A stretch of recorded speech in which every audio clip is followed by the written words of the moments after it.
Já está valendo? Famosa anedota judaica que tinha o rabino e o seu cocheiro, que era o motorista do rabino da época, né? Era o cara que guiava o cavalo, o cocheiro, e era um rabino que ele ia dando discurso por todas as cidades.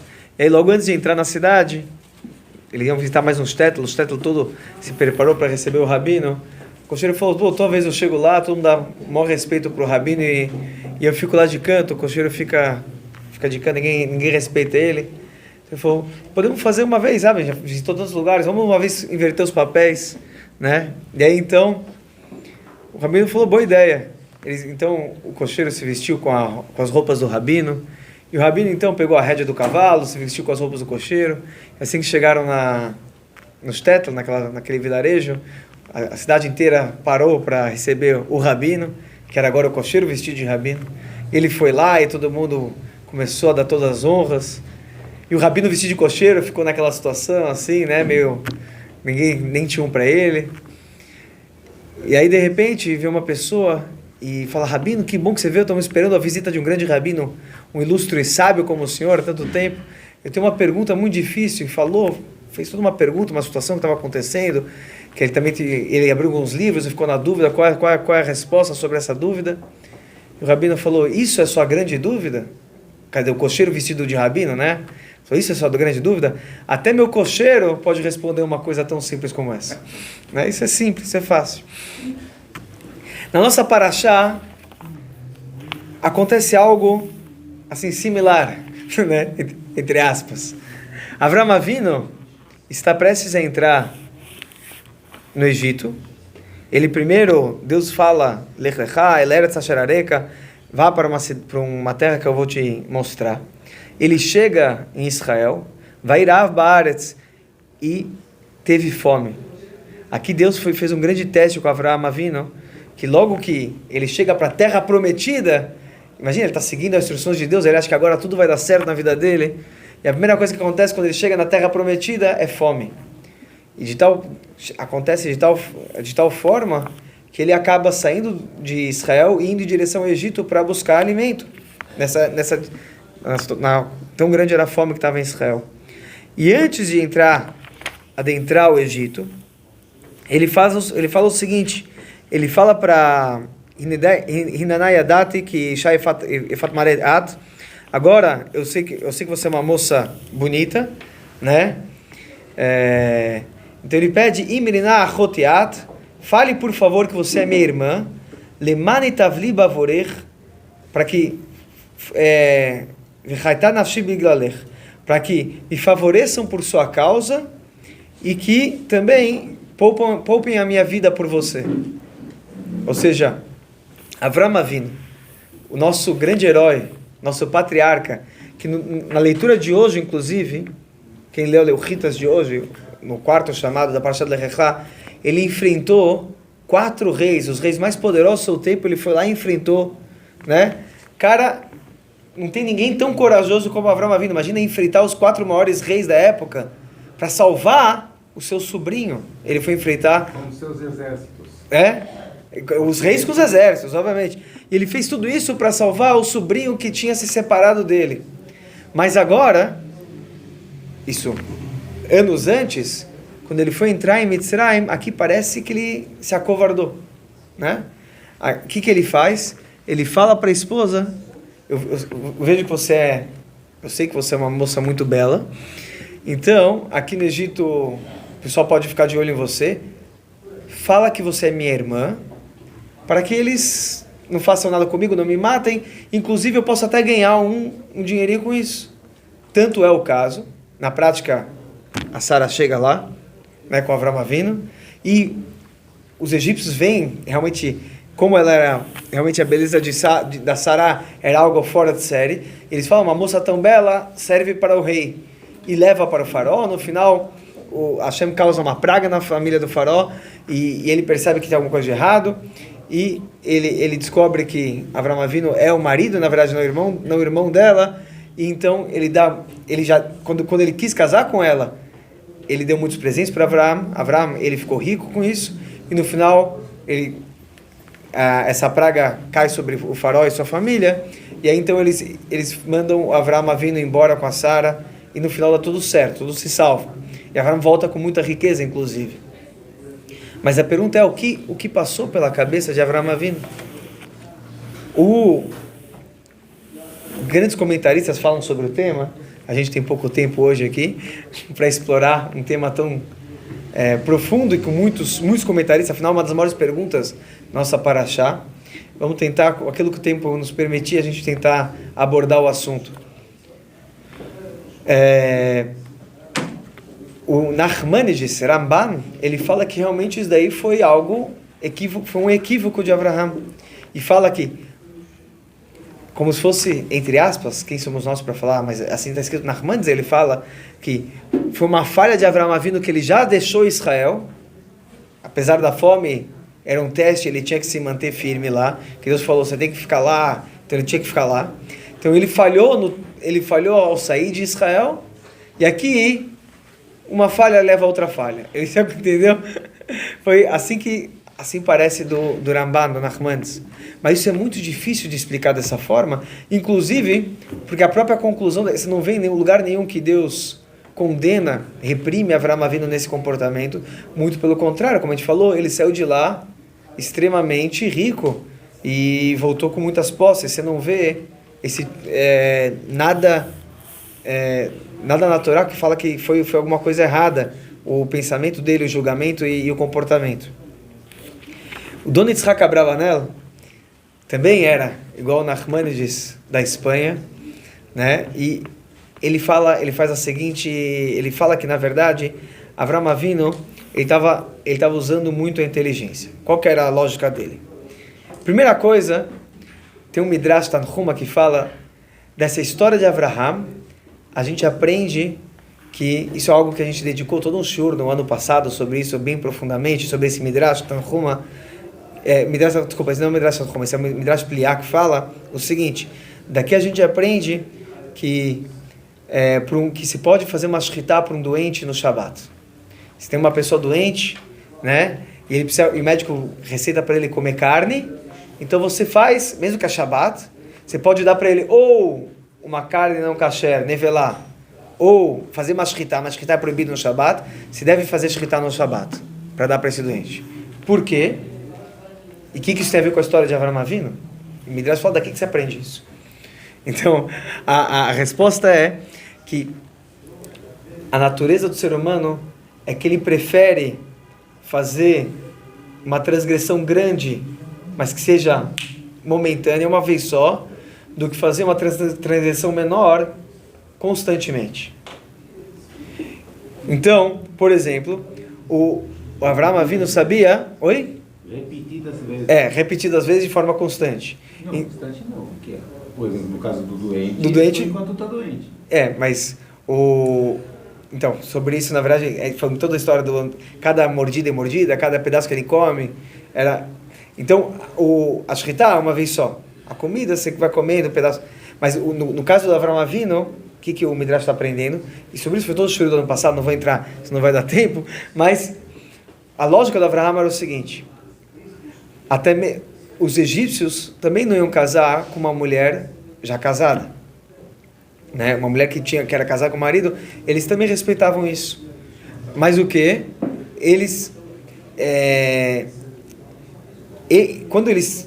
O faraó e os egípcios, se ele vê uma mulher bela, eles queriam ficar com ela. Então o que eles preferiam fazer? Ao invés de ficar constantemente, estar casado com uma mulher que já é casada, eles preferem matar, que é um crime teoricamente mais grave, mais sério. Eles matam logo o marido, é uma vez só, mas já foi. Agora ela é viúva, então já é permitida. Apesar que está sendo forçado também tudo. Mas então, essa ideia do Midrash, o Avraham Avinu, ele entendeu que a natureza do ser humano é assim. Ele prefere, às vezes, um pecado grave uma vez só, mas depois ele fica com a consciência, entre aspas, limpa, porque agora já não estou pecando mais, já fiz chuva sobre esse assunto, do que está pecando continuamente, né? Então, ele entendeu, ele sabia que essa era a lógica do ser humano. Então, ele sabia que se ele chegasse lá e falasse, essa é minha esposa, ele estaria em perigo de vida. É isso que ele falou, poupe minha vida, porque eles vão ver você, vão querer casar com você e vão querer me matar por causa disso.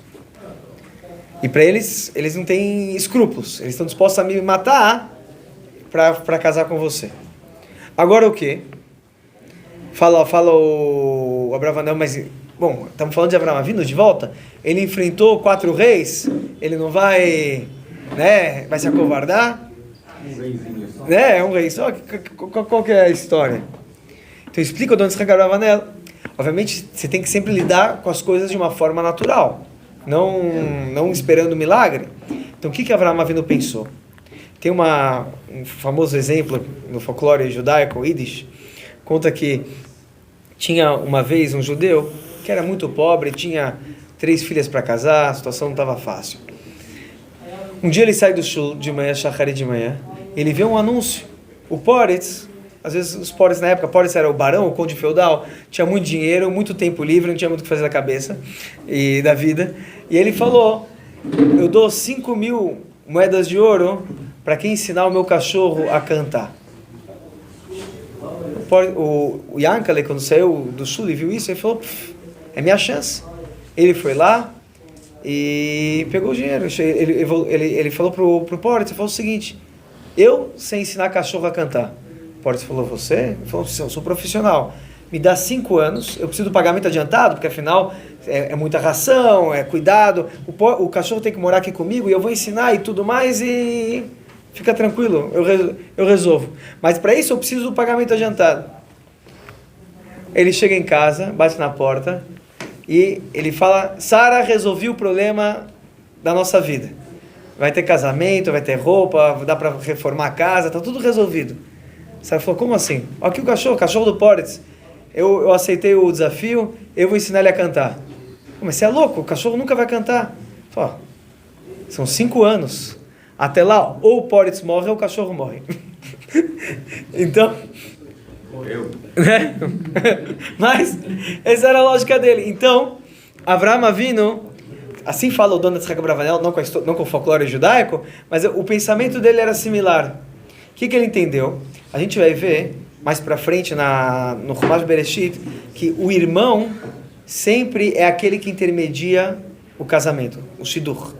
Né? Hoje em dia as pessoas têm irmãos que vão na yeshiva e tudo, aí ele quando ele vê um bahur, ele fala, opa, esse bahur talvez combina com a minha irmã, né? Então o irmão geralmente muitas vezes é o shadchan da família.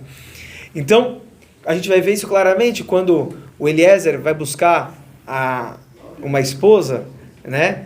a Rivka para o Yitzhak, ele negocia com o Lavan, que é o irmão dela.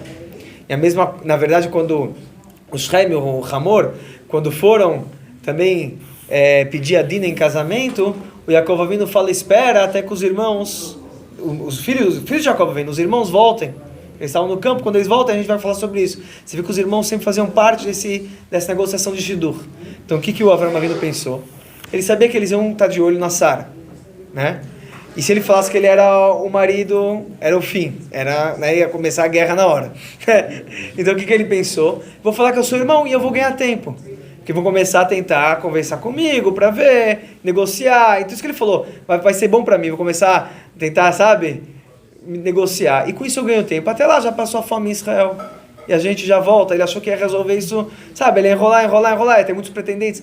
O que ele não imaginou é que iam querer levar direto ela para o rei. Aí não teve muita negociação.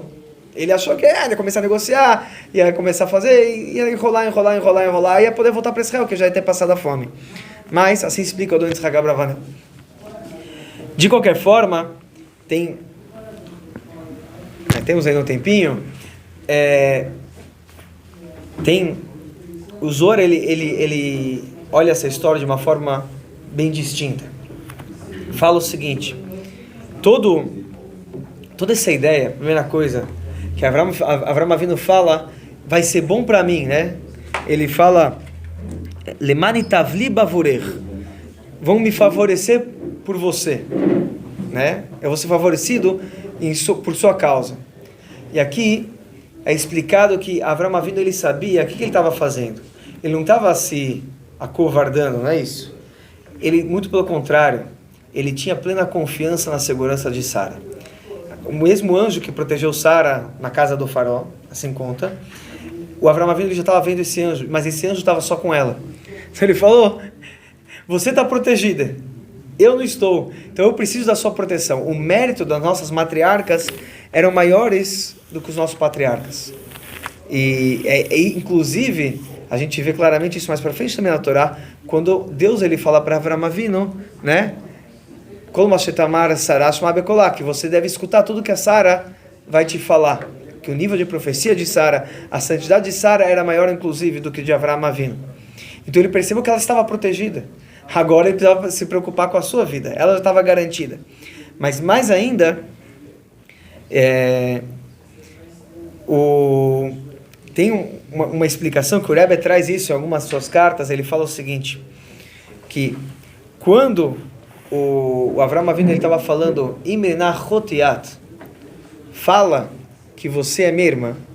Número 1, a gente aprende daqui isso também de forma geral, que a bênção, a gente fala do Leman Tavli Bavurech, que eu vou ganhar, vou ser abençoado por sua causa. A gente sabe que a bênção do lar realmente vem da esposa. Então, aqui já era uma dica que eu vou ganhar, eu vou ser favorecido, eu vou ser abençoado por você, pela Sara, porque ele sabia que com certeza ela tinha um mérito para se salvar, e além disso, ele sabia que ele ia ser recompensado pelo mérito dela, porque a brachá dele, e Deus prometeu que ele ia ter, que ele ia ficar rico. Ele falou, mas isso tudo é em seu mérito.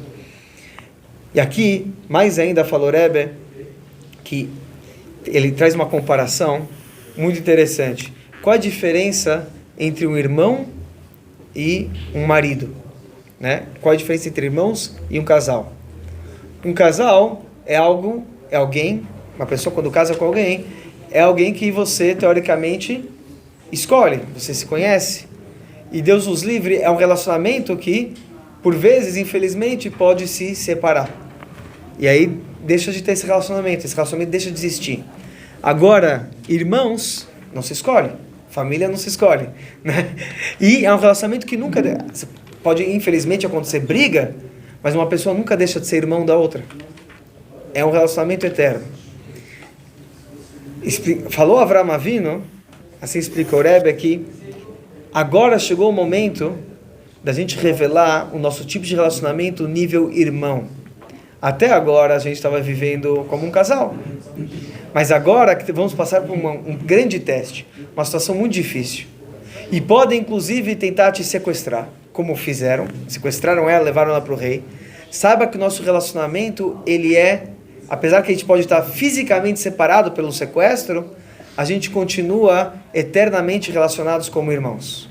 Nós somos almas gêmeas, somos almas irmãs, né? Então, a gente continua sendo irmão. Isso, inclusive, é a explicação que, quando tem lá no Pasuk do Shir Hashirim, que é o Cântico dos Cânticos, que representa, é uma história de amor, né? De uma jovem com um jovem, e na verdade toda a história do Shir Hashirim é uma comparação do nosso relacionamento do povo judeu com Deus. E numa das partes, nos versículos mais famosos do Shir Hashirim, conta como primeiro a jovem donzela ela encontrou o pastor, né, e depois eles se marcaram de reencontrar, e depois ela procurou ele e não encontrou, e aí finalmente ela volta para casa decepcionada que não encontra esse jovem pastor. E aí o pastor né, tem uma voz do meu amado que eu estou escutando, Pisrili, abre para mim a porta, né? Ele fala Achoi Sirayossi, né? Achotirayati, minha irmã, minha querida. Então, aí como assim? Como assim minha irmã? Não é um pastor desconhecido que ela acabou de conhecer lá no campo? Da onde viraram irmãos de repente, né? Então, na verdade ele está revelando, e isso tudo, como a gente falou, é uma representação do nosso relacionamento com Deus, que a gente tem uma parte de relacionamento que é o parte de relacionamento marido e mulher, noivo e noiva, né?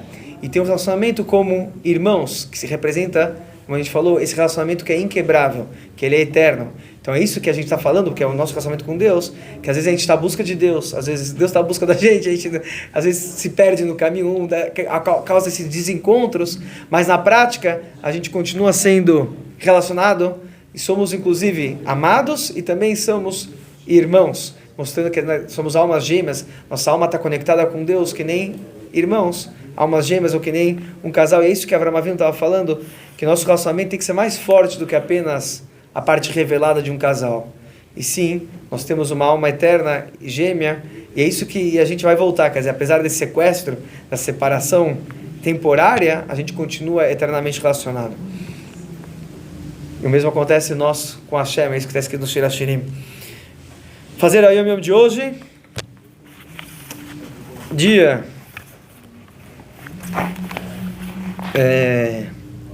9 de Cheshvan, é isso, né? Hoje é 9 de Cheshvan. Bioi Sadoni Ovi Moiri Verabi, o Rebbe Rashab, quando ele tinha 4 ou 5 anos, Nichnas Elskei na Tzemach Tzedek, ele entrou para seu avô, o Tzemach Tzedek. O Rebbe Rashab, o pai do Rebbe anterior, ele visitou seu avô, o Tzemach Tzedek, quando ele tinha 4 ou 5 anos. E era um Shabbat Kodesh, Parashat Vayera, já era Parashat Vayera, Parashat que vem. Veitchil Livkot, ele começou a chorar. Ele falou isso para o seu avô.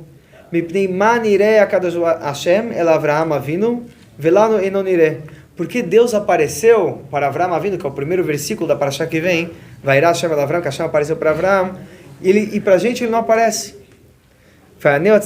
O seu avô ele respondeu o seguinte, o Tzemach Tzedek, que Sheyudi Tzadik, quando um judeu Tzadik, Begil Tishim Vetesha Shanim, com 99 anos, Machlit Alav Lamul Etatzmo, ele decide que ele deve fazer o Brit Milá, ele